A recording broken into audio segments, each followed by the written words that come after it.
పంచతంత్రం మిత్రభేదం. దమనకం చెప్పిన నక్క కథ విని సింహరాజు పింగళకం, కానీ మన పరివారమంతా భీతి చెంది అరణ్యం నుండి పారిపోవాలనుకుంటున్నారు అంది.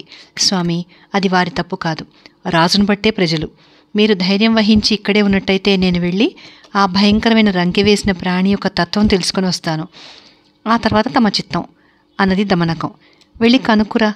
అయితే నీకు అక్కడికి వెళ్ళే ధైర్యం ఉందా అని పింగళకం అడిగింది. యజమాని ఆనతిస్తే మంచి సేవకుడైన వాడు సంశయిస్తాడా? సముద్రాలలో దూకుతాడు, అగ్నిలో జ్వరపడతాడు అంది. అయితే వెళ్ళిరా, శుభమస్తు అంది పింగళకం.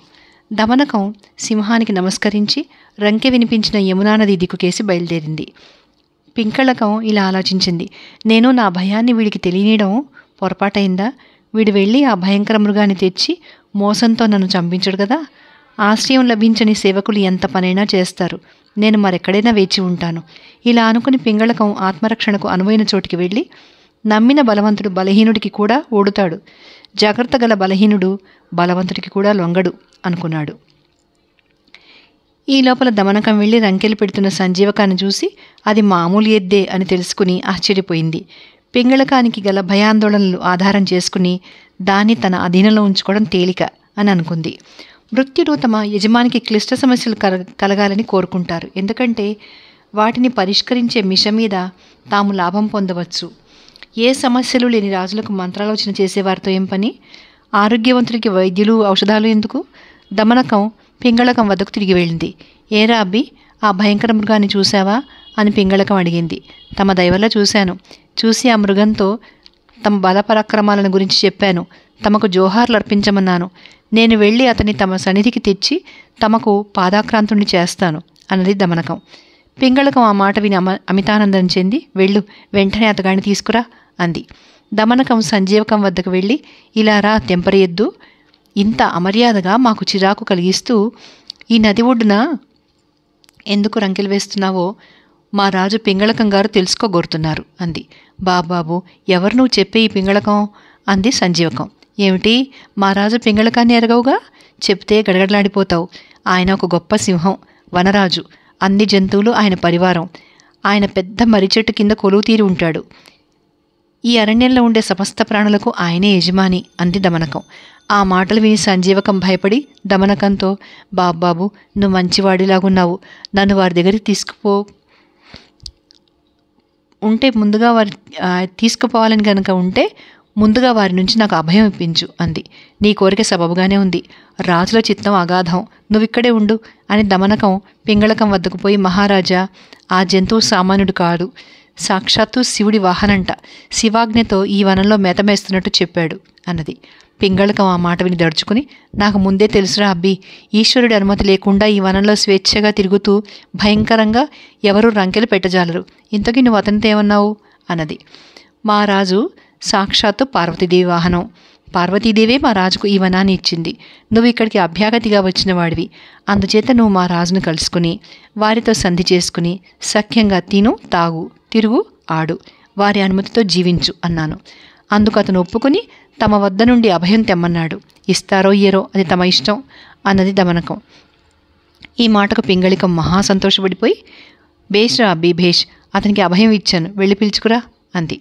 సంజీవకాన్ని తీసుకురావడానికి వెళ్ళేటప్పుడు దమనకం హృదయం ఆనందంతో పొంగిపోయింది. రాజుకు తనపైన అనుగ్రహం కలిగింది. రాజానుగ్రహం పాయసం లాంటిది, చలిలో కుంపడి లాంటిది, ఆప్తులను కలుసుకోవటం లాంటిది. దమనకం సంజీవకాన్ని చేరుకుని, మిత్రమా, నీ ఎడ మా రాజు అనుగ్రహం సాధించాను, ఆయన నీకు అభయం ఇచ్చారు, నువ్వు ఇక నిశ్శంకగా నా వెంట రావచ్చు. కానీ గుర్తుంచుకో, నీకు రాజానుగ్రహం సంపాదించింది నేను, నువ్వు నా చెప్పు చేతులతో ఉండాలి.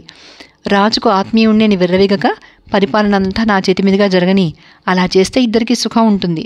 ఒకడు వేట మృగాన్ని కదిలిస్తాడు, రెండవడు దాన్ని కొడతాడు, ఇద్దరు కలిసి దాన్ని పంచుకుంటారు. అది వేటధర్మం. అదిగాక నువ్వు నాకు అసంతృప్తి కలిగించావంటే నశిస్తావు. రాజవృత్తులను సంతోషపెట్టని వాళ్ళు వెనకటికి దంతిరుడిలాగా భంగపాటు చెందుతాడు అన్నారు. అదేలాగా అని సంజీవకం దమనకాన్ని అడిగింది. దమనకం దంతిలుడి కథ చెప్పనారంభించింది.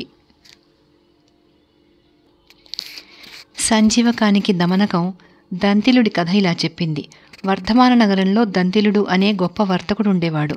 ఆయన నగర పాలకుడుగా ఉండి నగరానికి సంబంధించిన విషయాలన్నీ చూసేవాడు. ఆయన రాజుగారి సొంత ఖర్చు వెచ్చాలు కూడా చూసేవాడు. ఆయన అటు రాజుగారిని ఇటు ప్రజలను కూడా సంతోషపెట్టి అందరి మన్ననలు పొందుతూ వచ్చాడు.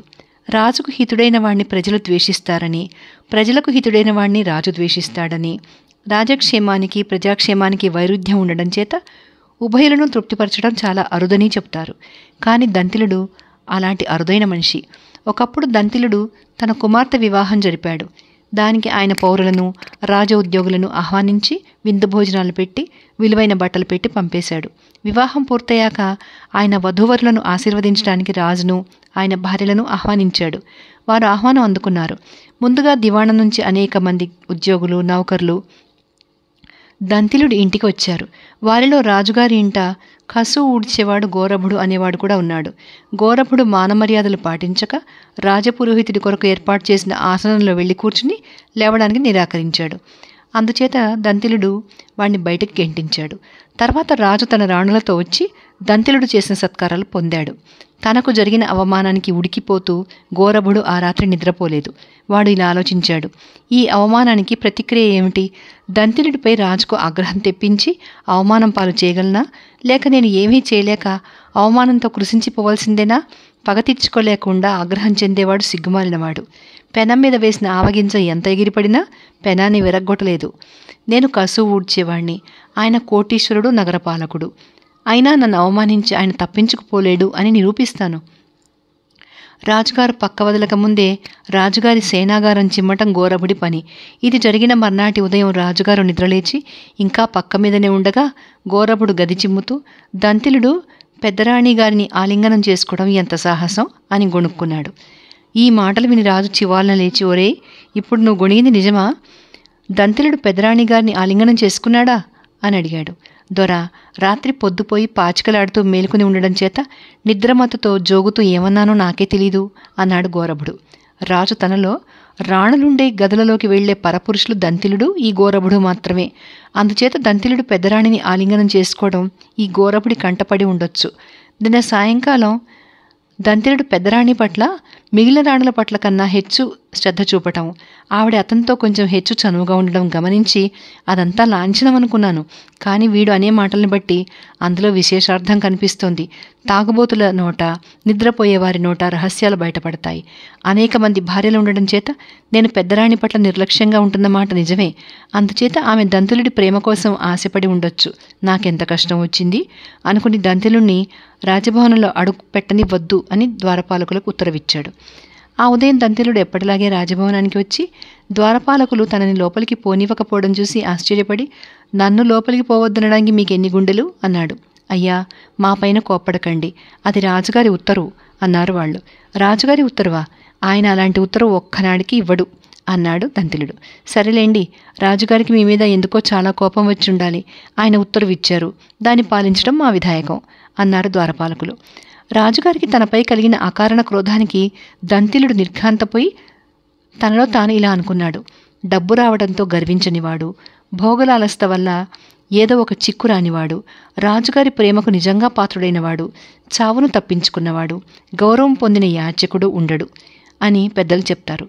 కాకిలో శౌచ్యము, జూదరిలో నిజము, తాగుబోతులో వేదాంతము ఎవరు చూశారు? నేను రాజుకు గాని రాజబంధువులకు గాని కలలో కూడా ఎలాంటి అన్యాయం చేశారని రాజుకు నాపై ఆగ్రహం ఎలా కలిగింది? దంతిలుడు నిస్సహాయుడై నిలబడి ఉండడం చూసి గోరభుడు ద్వారపాలకులతో, నన్ను ఈయనగారు బయటకు గెంటేసినట్టే మీరు ఈయనగారిని బయటకు గెంటండి అన్నాడు. అది విని దంతిలుడు, ఈ గోరభుడే దీనికి అంతటికీ కారణం అని గ్రహించి ఆ రాత్రి గోరభుడిని తన ఇంటికి పిలిచి వాడికి మేలైన బట్టలు పెట్టి, నాయనా, నిన్ను పొగరెక్కి నేను అవమానించలేదు. రాజపురోహితుడి ఆసనం మీద కూర్చుని దిగనంటే దిగక చేతులారా అవమానం తెచ్చిపెట్టుకున్నావు అన్నాడు. గోరభుడు తనకు పెట్టిన బట్టలు చూసి మహదానందం చెంది, ఆ అవమానం అప్పుడే పోయిందిలేండి, రాజుగారికి మీ మీద అనుగ్రహం కలిగేటట్టు ఎలా చేస్తానో చూడండి అని వెళ్ళిపోయాడు. మర్నాడు ఉదయం రాజుగారు పక్క మీద మేలుకొని ఉండగా గోరభుడు గది చిమ్ముతూ, రాజుగారికి ఇంగిత జ్ఞానం లేదే, దొడ్డికి వెళ్ళి దోసకాయలు తింటాడు అని గొణిగాడు. రాజుగారు ఆ మాట విని గోరభుడిని దగ్గరికి పిలిచి, ఎందుకురా అబద్ధాలాడుతున్నావు? మరొకడైతే చంపేసిందును. నేను దొడ్డికి పోయి దోసకాయలు తినగా నువ్వు చూసావురా అని అడిగాడు. దొర, రాత్రి బాగా పొద్దుపోయిందాకా పాచికలాడడం చేత నిద్రమత్తున ఏమన్నానో నాకే తెలీదు, క్షమించండి అన్నాడు గోరభుడు. వాడి మాటకు ఏమీ విలువలేదని రాజుకు తెలిసిపోయింది. దంతిలుడికి తాను చాలా అన్యాయం చేశాడు. అతను చాలా పెద్ద మనిషి, తప్పుడు పనులు చేయడు. అదీగాక దంతిలుడిని ఒక్కరోజు రానివ్వకపోయేసరికి దివాణం పనులు, నగరం పనులు అస్తవ్యస్తమైపోయాయి. అందుచేత రాజు దంతిలుడిని పిలవనంపి ఆయనకు మంచి బట్టలు, కానుకలు ఇచ్చి ఎప్పటిలాగే పదవిలో ఉండనిచ్చాడు. తర్వాత ఏం జరిగిందో నెక్స్ట్ వీడియోలో చూద్దాం. కానీ మీరు వింటున్నారు కదా, అడుగడుగునా కూడా మనకి ఎన్నో పనికొచ్చే మాటలు ఇందులో కనిపిస్తుంటాయి. వాళ్ళలో వాళ్ళు అనుకున్నా లేదా వాళ్ళు ఒకరితో ఒకరు చెప్పుకున్నా అవన్నీ కూడా మనకి పెద్దవాళ్ళకి, పిల్లలకి కూడా అందరికీ పనికొచ్చే నీతి వాక్యాలు చాలా కనపడుతున్నాయి మనకి. ఒక విధంగా జీవిత పాఠాలు కూడాను.